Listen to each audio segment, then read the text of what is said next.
ay nananalangin. Pero bakit may mga panalangin na parang walang nangyayari at may mga panalangin naman na mayroong maraming mabubuting nangyayari? First, let's discuss the obstacles for prayers to reach heaven. Ano po ba ang mga hadlang para ang mga dalangin natin talagang makarating sa langit? Una, according to Proverbs 28:9, if anyone turns a deaf ear to the law, even his prayers are detestable. Pambihira naman na teaching ito. Yun palang tao na tumatangging pakinggan ang utos ng Diyos, tumatangging sundin, unawain, at mamuhay ayon sa utos ng Diyos, pati ang kanyang dalangin ay kamuhi-muhi sa Diyos. Kasuklam-suklam. God detests even the prayer of people whose ears are deaf to His law. Kaya nakakapagtaka yung mga ibang tao, hindi naman sila sumusunod sa Diyos, namumuhay sila in disobedience, tapos dasal lang dasal. Ang una pala dapat ginagawa kung gusto nating magdasal, at kung gusto natin na yung ating panalangin ay marinig ng Diyos at sa kanyang pagbigyan, una, alamin ang kanyang mga utos, sundin ang mga ito, at mamuhay ayon sa mga utos na ito. Hindi pwede yung double life, na yung lifestyle is lived in disobedience to God's law, pagkatapos pray naman ang pray. The only prayer of a person who turns a deaf ear to the law of God that is heard in heaven is the prayer of repentance. Yung panalangin ng pagsisisi, yung panalangin ng pagbabalik loob sa Diyos, yung panalangin ng paghingi ng tawad at pagbabagong buhay, yan ang dalangin at bukod tanging dalangin ng mga hindi masunurin sa Diyos na dinidinig niya. Magtataka tayo, bakit naman yung iba kong kilala parang hindi sumusunod sa Diyos? Bakit parang dinidinig ang kanyang mga dalangin? Tayo po ay darating sa araw ng paghuhukom. Hindi pa tapos ang lahat. Kaya huwag nating sasabihin na, nakakalusot na yata yung mga mali na ginagawa ng iba. Parang pwede na yata, total, disobedient sila kay Lord. Tapos nangyayari pa yung mga gusto nila, masagana pa sila. Huwag kayong malibang at huwag kayong madaya ng ganitong mga panlabas na mga manifestations of blessings. Because even James 5:5 tells us that even people who sin, their hearts are being fattened for a day of slaughter. So this is one obstacle for a prayer to reach heaven. When the supplicant, when the one who prays, turns a deaf ear to the law. So that's one, turning a deaf ear to the law. According to Psalm 66:18, if I have cherished sin in my heart, the Lord would not have listened. So these are obstacles again. A cherished sin. Isang kasalanan na minamahal.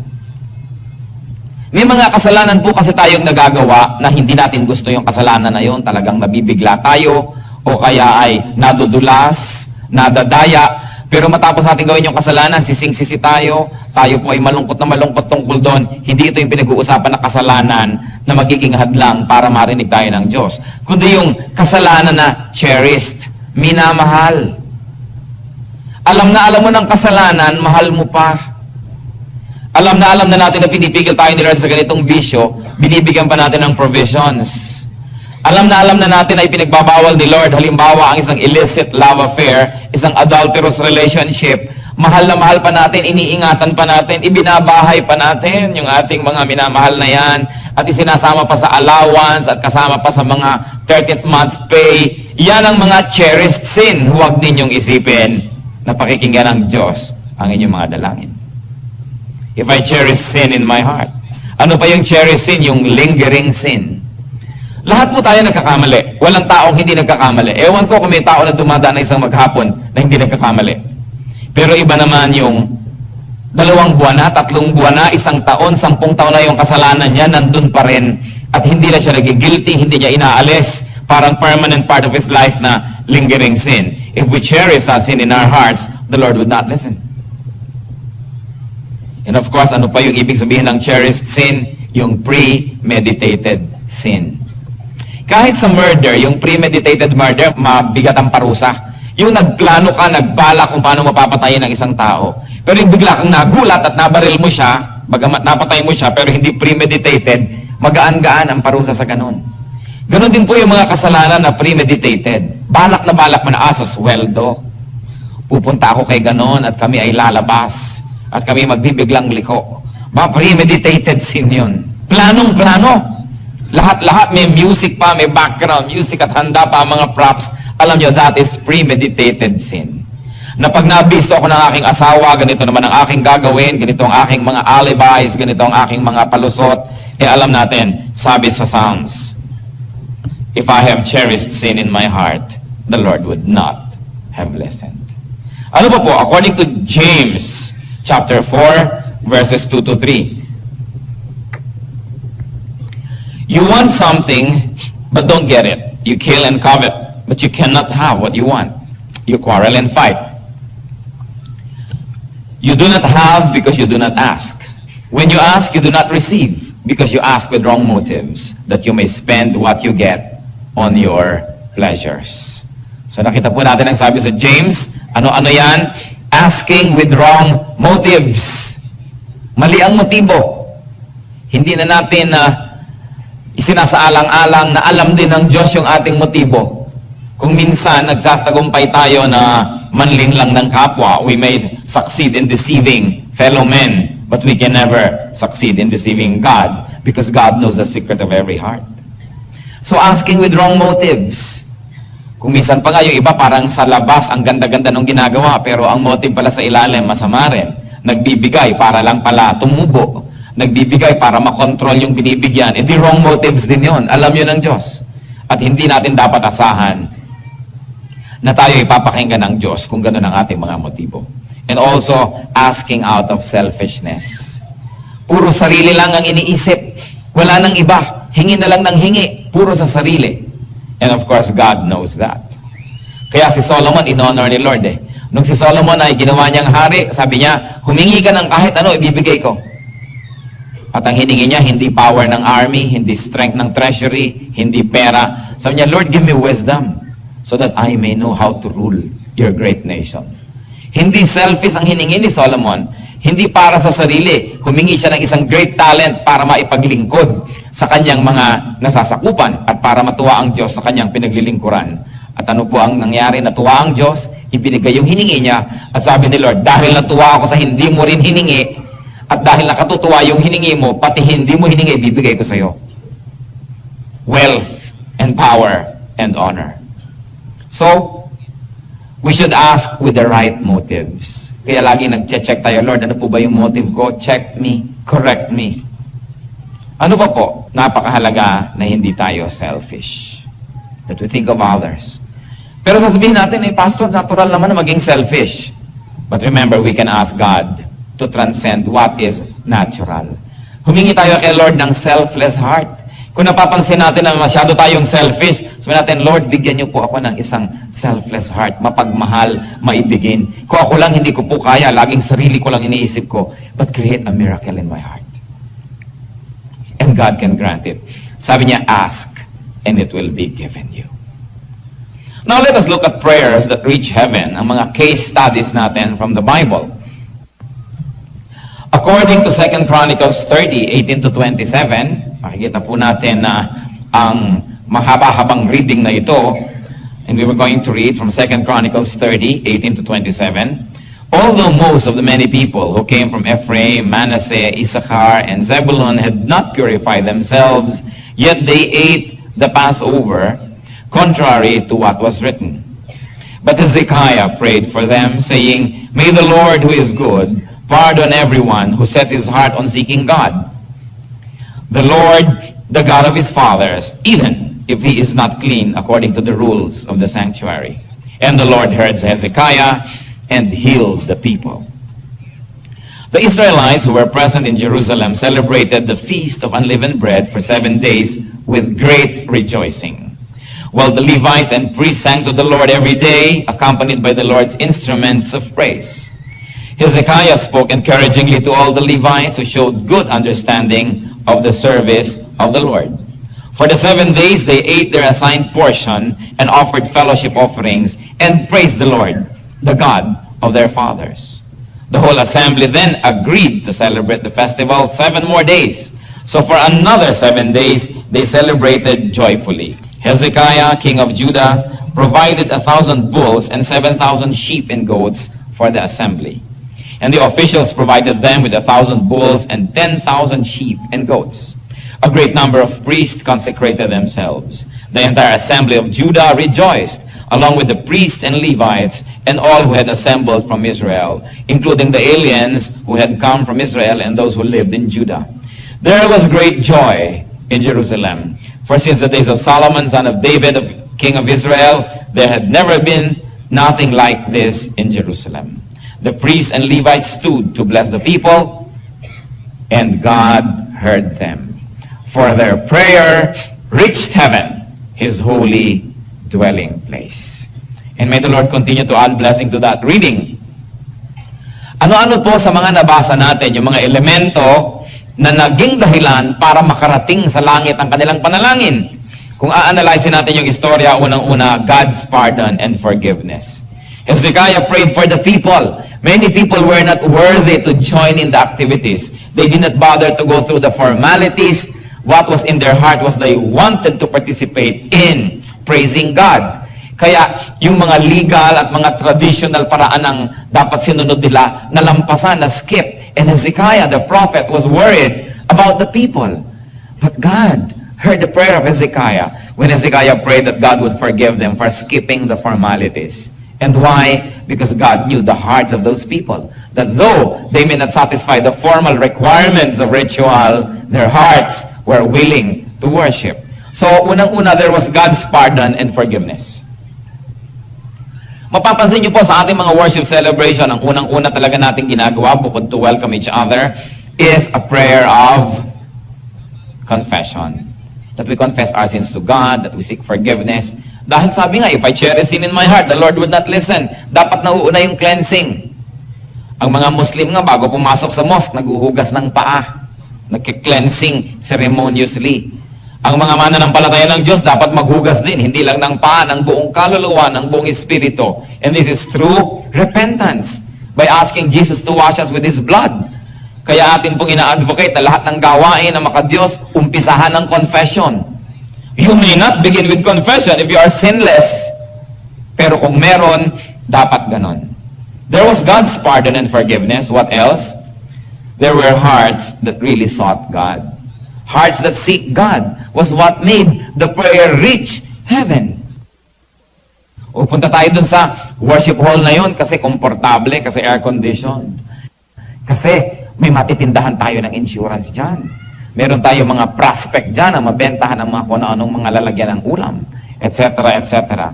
Ay huwag kayong umasa na matidinig ng Diyos sa inyong panalangin. Kasi kahit anong pagpapanggapang gawin natin sa labas, hindi pwedeng malihim yan sa Diyos. So how can a prayer be heard? First, there must be a heart that seeks for God. What else? There was a great celebration of God. A celebration of God's goodness. A celebration of who God is in the people's lives. Ano-ano po yung kasama doon? There was rejoicing, there was singing, and playing of music. Siyempre, ang gusto ng Diyos masaya. Kayo man, gusto nyo rin nakikiramay sa isang tao pag malungkot siya, di po ba? Pero siguro naman, gusto rin nyo rin na masaya siya. Nakakasawa naman yung tao na wala nang ginawa sa inyo, kundi problema. Tuwing darating, nangungutang. Hindi na minsan darating good news, ang dami kong pera, bibigyan kita.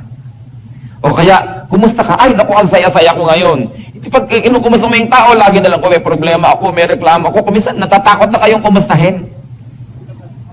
Dahil pabigat. Huwag na ngang makumusta ito, ganon din naman ang ganon, bad news. May mga tao, may mga kamag-anak, pag tumawag sa inyo sa telepono, makakaasa kayo, bad news yun. Kasi hindi man lang sila marunong tumawag kung minsan pag masaya sila na, ba't ka tumawag? Wala, ang saya-saya ko lang. Just to share with you na ang saya ko. Ikaw, kumusta? Hindi, ito may problema at saka lang makakaalalang tumawag. Kaya tuloy, napakahirap ng angatin yung telepono. Lalo pag sinabi ng operator, long distance, collect, will you take it? Parang ang hirap yata. Lagi na lang ganon. Sa palagay nyo ba, natutuwa ang Diyos at tuwing lalapit na lang tayo, tuwing may problema? Siyempre, mahal tayo ng Diyos. Hindi naman niya tayo pagkakaitan kung naman problema tayo at lalapit tayo. Pero pasayahin naman natin siya. Iba-ibahin naman natin yung approach. Hindi na tuwing may problema na lang, tuwing umiiyak ka, tuwing wala kang pera, tuwing nabibingit ka sa kamatayan, ang lapit-lapit mo sa Diyos. At tuwing nagsasaya ka, nandun ka sa karaoke bar, nandun ka kung san-san, puwera ang Diyos. Nakita nyo, there was a lot of rejoicing. Do you know that God is a happy God? That God likes happiness, God likes joy, God likes celebration. Kaya ang dami-dami niyang inuutos sa Israel ng mga pista. Kutakot-takot na feasts ang inutos niya sa Israel. Bakit? Para huwag malimutan ng Israel na ang Diyos ay mabuti. Kaya tayo nagpipista para kay Jesus. Kaya tayo nagdiriwang para maalala natin na oo nga, mabuti nga ang Diyos. Kasi kung puro na lamang fasting ang gagawin natin, bagamat hindi naman masamang ginagawa yan paminsan-minsan, kung puro na lamang serious tayo, formal na formal, hindi ganon ang nakikita natin na gusto ng Panginoon na balanced spiritual life. So there was rejoicing. Pinahaba pa nga yung pista eh. Matatapos na nga dapat, nag-meeting pa ang mga tao, ituloy pa natin. Nararamdaman nila na gusto ng Diyos na ituloy pa ang pagsasaya. At ang lahat nakibahagi. Ang hari nagpadala ng maraming mga hayo para katayin, kainin ng mga tao. Yung mayayaman nagpadala pa rin. Yung mga priest, ikinonsecrate pa ang sarili nila sa services. At ang mga tao patuloy na nagdiwang. Natuwa ang Diyos. At pag natutuwa ang Diyos, nagbo-blow out siya. Kayo ba nagbo-blow out pagka malungkot? Baka kaiba yun. Usually pag natutuwa kayo, bo-blow out ko nga ikaw. Di po ba pag masaya tayo, we are generous. Pero pag malungkot ka, hindi ka ganun ka-generous. At ang Diyos sumasaya pag ang kanyang mga anak ay masaya rin. Hindi po directly proportionate sa kabanalan yung lagi kayong mukhang Biyernes Santo, lagi kayong solemn na solemn dahil akala nyo yun ang gusto ng Diyos. Gusto ng Diyos, masaya. Dahil kasayahan naman na hindi masama. At pagka ang tao ay masaya dahil sa Diyos, yung Diyos sumasaya rin. Kayo man may kasamang malungkot, nahahawa rin kayo sa lungkot. Pero pag may kasama kayong masaya, sumasaya rin kayo. Kaya kung tayo ay masaya sa pagpupuri sa Diyos, sumasaya din ang Diyos. At pag sumasaya siya, nagbo-blow out. Kaya napaka-importanting pinapasaya din natin ang Diyos. Pero hindi rin yan pwedeng i-fake. Kahit tayo may problema, pwede tayong maging masaya. Dahil God is bigger than our problems. Ang kumisan yung problema ang pinofokusan natin ng paningin. Hindi natin nakikita yung problem solver, the solution, who is God. So there was celebration. Kaya ang tawag natin sa worship natin, worship celebration. We should celebrate God and God's goodness.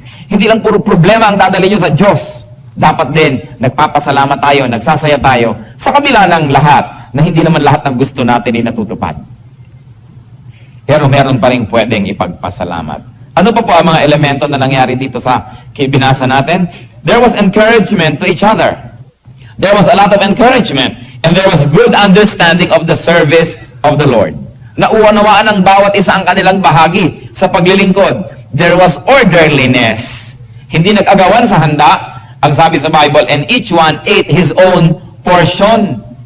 Hindi katulad kung minsan sa mga Christian gathering, lalo buffet. Naku, yung daon ng 20, gagabang arayat ang kanilang plato. At yung mga nagkanda huli-huli na doon, wala na, ni balutan ng lumpia, ubos na rin.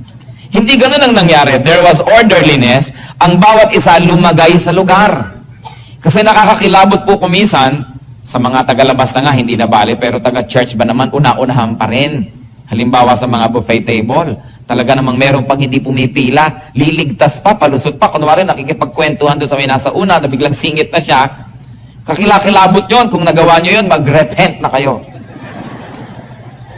Because there must be orderliness.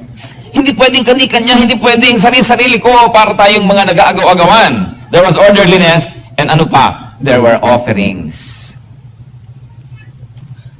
There were offerings. Sa mga church activities, kung minsan kadalasan makikita ninyo, pag merong halimbawa, kainan, people bring kanya-kanya ng mga kakainin. Pagka nagbilang yung mga treasurer ng offering, kaliit-liit ng offering. So alam na alam mo na yung mga nagdala ng mga ulam at mga pansit-pansit, tax deductible pala ang dala nila, kaya biglang lumiliit yung collection. Dito, ang mga tao nagbigay na ng mga makakain, nagdala pa sila ng mga offering. Hindi nag-suffer yung offerings kung may dala sila dahil Diyos ba naman ang kumain ng dala nyo? Di ba tayo rin? So kung tayo rin ang nagkainan, bakit nagiging tax deductible? Sabi ba, nagdala na nga ako ng isang bilaong pansit malabon eh. Siyempre, wala na akong offering ngayon, exempted na ako. Eh, siya rin naman ang kumain ng dala niya. Kaya dapat, hindi natin inuutakan ang Diyos. Sila meron na silang dalang mga pagkain. Meron bang iba pa yung offering. And there was a lot of praising of God. God was praised all the time. Mapapansin nyo dito, walang nag-iiyak sa Diyos. Walang nagrereklamo, wala mo nang humingi ng mga healing, wala mo nang humingi ng mga trabaho, walang humingi ng mga pambayad ng kuryente at kung ano-ano. Everybody was praising God. Kasi kahit po tayo merong mga needs, kung mag-iisip-isip lang tayo, mas marami pa rin tayong pwedeng ipagpasalamat at ipagpuri sa Diyos. Pero pag ang lagi lang natin binigyan ng attention, yung needs natin, talagang lulungkot kayo, mawawalan kayo ng gana, tatamlay kayo, at pati Diyos tatamlay. Hindi siya magaganahan na mag-blow out dahil wala namang kalatoy-latoy yung mga tao. Kaya kailangan marunong tayo magpuri sa Diyos. Sa bawat isang bagay na pwede niyong ireklamo sa Diyos, I challenge you, you can count at least 10 na dapat ipagpuri pa sa Diyos. Focus on these things. And once more, what other factors help for these prayers to reach heaven? There was unity and agreement. Sabi nila, i-extend pa natin. Hindi na nagkaroon ng kung ano-anong mga board of elders meeting, mga kung ano-anong mga board of deacons meeting, at mga pagtatalo dito at pagtatalo doon. There was unity. Kadalasan sa mga churches, kaya ayaw bumaba ang gloria ng Diyos, nagbabangay-bangayan ng mga elders, ang mga deacons, ang mga leaders. Paano bababa ang gloria ng Diyos? Kayo man at may nag-aaway doon sa daan na yun, ayaw nyo doon dumaan, hahanap na lang kayo ng iba. Kayo man at laging nag-aaway yung mga tao sa bahay nyo, di ba? Yan ang reklamo ng maraming kabataan. Bakit ka ba laging nasa mall? Bakit ka ba laging nakahambalang sa Fort Santiago? Kasi tatay at nanay ko, walang daw kasi mag-aaway. Ayaw natin na nandun tayo sa lugar na may nag-aaway. Kaya yung mga ibang tao, ang panaginip, naku, gusto ko nang makaalis dito o sa area na tirahan ko na ito dahil ang mga kapitbahay ko, awayan ng awayan, umagang-umaga. Kailangan makatakas ako sa lugar na ito. Di po ba? Kung tayo, nasanay din naman makipag-away, na kuminsan war freak din, tayo ay nababagabag, hindi tayo at least pag may nag-aaway sa paligid natin, lalo na ang Espiritu ng Diyos na mapayapa at matahimik, ayaw niya nang may nag-aaway. Kaya sa palagay nyo, dadapo sa bahay nyo, o sa church ninyo, o sa fellowship nyo ang Diyos, na laging may nag-aaway doon. Nako, the glory of the Lord will avoid that place. But of course, the presence of the Lord will be there kasi omnipresent siya, wala naman siyang choice. Kaya lang, yung glorious presence, wala doon. The presence that reveals, the presence that teaches, the presence that heals, the presence that blesses, huwag niyong asahan na nandun kung laging may mga awayan. There was unity. There was agreement. At syempre sa unity, may nagpaparaya, may nagbibigay, may sumusunod. Hindi pwedeng laging igiit natin yung sarili. Kasi kung sarili natin lagi igigiit, ganun din naman ang gagawin ng iba, edi ang gulo, aalis tuloy yung presensya ng Diyos. Lahat na lugi. Kaya sabihin natin, mabuti pang matalo na ako sa argument na to. Sige na, huwag na lamang tayong alisan ng gloria ng Diyos. Kailangan may pagpaparaya, may pagbibigay. And what else? There was contribution and generosity. Everybody did his part. Ano naging bunga tulad ng binasa natin? Their prayer reached heaven. Ang ganda nun. Ang ganda-gandang mangyari. Ano naman po ang matututunan natin sa 2 Chronicles 7:14? Let us read 2 Chronicles 7:14. If my people who are called by my name will humble themselves and pray and seek my face and turn from their wicked ways, then will I hear from heaven and will forgive their sin and will heal their land. Napakaganda. Ano po ang makikita naman natin dito? Elements so that our prayers will reach heaven. Humility. Pagpapakumbaba. Sabi, if my people will humble themselves. Ano ba yung kailangan doon sa humbling of God's people? Yung mga magkakaaway, magbati na. Hindi yung mauna muna siya. Hindi. Kailangan ni ganito, kailangan ni ganyan. Tayo na yung magpaka-humble. Kung kasalanan natin, aminin natin. At yung humble na tao, kahit pa nga hindi niya kasalanan, siya pa rin yung nakikipagkasundo.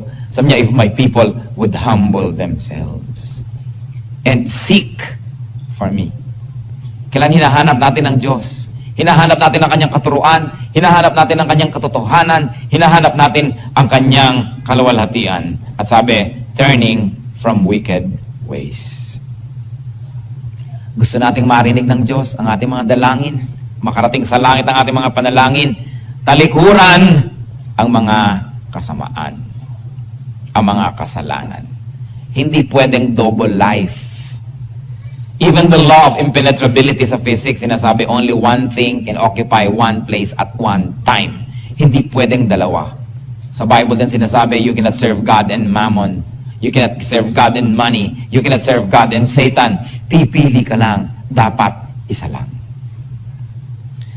Ano naman po ang matututunan nating prinsipyo sa 1 John 5:14? 1 John 5:14 says, "This is the confidence we have in approaching God, that if we ask anything according to His will, He hears us." Ito po yata ang nalilimutan ng napakaraming mga mahilig magdasal. Na ang dasal ay hindi grocery list, hindi shopping list, hindi wish list. Ang dasal, listahan ng mga kalooban ng Diyos. So sa pananalangin pa lang, ang una nating hinihingi, Lord, turuan niyo po akong manalangin. Ipakita niyo at ipaalam sa akin yung kalooban niyo para yun ang hilingin ko. At kung hindi niyo kalooban, hindi ko hihilingin, sayang lang ang oras ko at oras niyo. Dahil sabi sa 1 John 5:14, if we ask anything according to His will, He hears us. Pag binaligtad natin yon, if we ask anything according to our own will, apart from God's will, He doesn't hear us.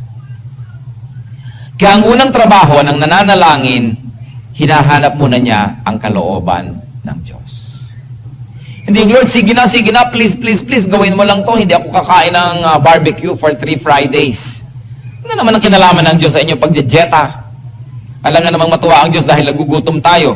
Yung iba nagbabargain pa sa Diyos. Lord, ibigay niyo lang po ito. Ganitong gagawin kong pagpapahirap sa aking sarili. Lalaslasin ko ang aking pulso. Diba? Magkakalbo ako. Puputulin ko ang aking daliri. Anong palagay niyo sa Diyos? Sadista. Hindi na natin kailangan na gumawa ng bargains sa Diyos. Hindi na natin siya kailangang kumbinsihin, pilitin na maging mabuti. Dahil talagang mabuti na siya. Ang kailangan lang, humingi tayo nung gusto niyang ibigay. Dahil pag gusto ng Diyos, walang makakapigil. Pag ayaw ng Diyos, walang makakapilit. Kaya ang masayang tao, yung taong nabubuhay ayon sa kagustuhan ng Diyos. Ang nadidinig na panalangin, yung panalangin na ayon sa kagustuhan ng Diyos. Kaya mag-economize din tayo ng dalangin. Bago kayo manalangin, tiyakin ninyo na yun ay kalooban ng Diyos. Paano nagagawa? Una, search the scriptures. Baka naman yung hinihiling natin, ipinagbabawal ng Biblia. Therefore, huwag na kayong magsayang ng panahon. Hindi yun God's will. Halimbawa, kung sinasabi sa Biblia na isa lang ang asawa mo, pinagpe-pray mo, Lord, bigyan niyo naman kapayapaan ang aking 15 asawa. Hindi pwedeng madinig ng langit yan. Baka kidlat ang tumama sa'yo. Kainin ka ng lupa, yan ang mangyari. Dahil alam mo kailangan walang adultery. Pagkatapos ang ipinagpe-pray mo, magkaroon ka ng kapayapaan sa pag-maintain nito. Wala ka sa lugar. Alam mo na hindi ganun yun. Dahil mahal din ng Diyos, maski nga mga makasalanan, minamahal din niya. Tayo nga, kahit nagkakasala pa, mahal pa rin niya. So yung ganyang klase mga dalangin, huwag niyong asahan na may mangyayari. Lord, gawin niyo po number 1 ang anak ko sa school para talo niya lahat ang pinsan niya.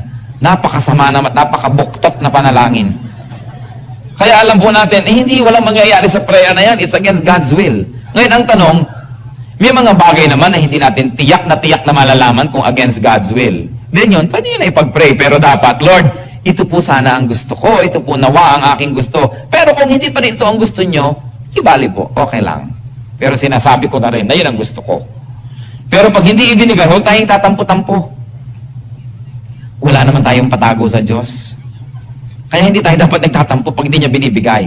Sa totoo, pagka hindi niya ibinibigay, lalo tayo magpasalamat. Dahil sa karunungan ng Diyos, alam niya na hindi yun mabuti para sa atin. Kahit sa biglang tingin, akala natin mabuti, yung Diyos na malayo ang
Powerful yung prayer ng righteous because the righteous prays according to God's will. Kaya nagiging powerful. Hindi dahil kaya niya na kumbinsihin ng Diyos, kundi yung righteous man, hindi yun hihingi ng mali. Pag humihingi yun in accordance with God's word, in accordance with prayerful consideration. Kaya napakalaki ng inyong pagkakataon na pag righteous yung nanalangin, yes na yung sagot. Kasi kung alam naman ng righteous na no, hindi niya ipagpe-pray. Huwag niyong isipin na kung righteous yung tao, papipilipit niya yung Diyos, papipilit niya kahit ayaw ng Diyos dahil righteous to, hindi matanggihan. There's no such thing. God is almighty.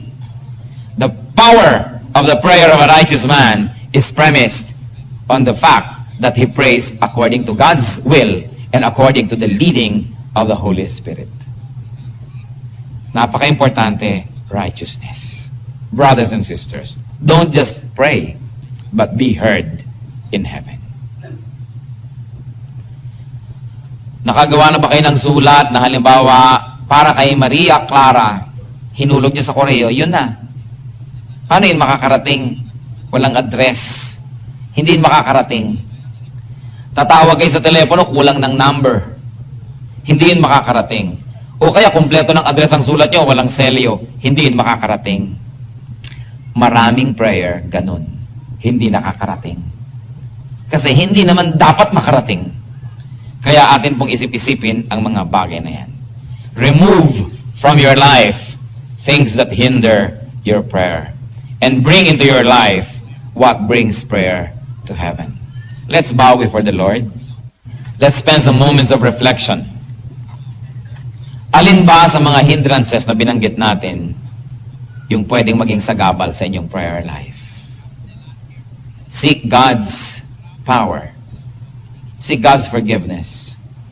Let us rearrange our lives in a way that our prayers may reach heaven. Sa ilang saglit, let the Holy Spirit speak to us. And pray to God. Surrender to God what needs to be surrendered.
Our God, wala naman kaming ibang gustong lapitan kundi kayo.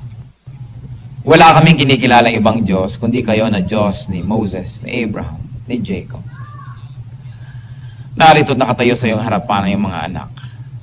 Walang ibang nais lapitan kundi kayo. Kung ano man, Panginoon, at batid nyo lahat ito ang inilalapit sa inyo.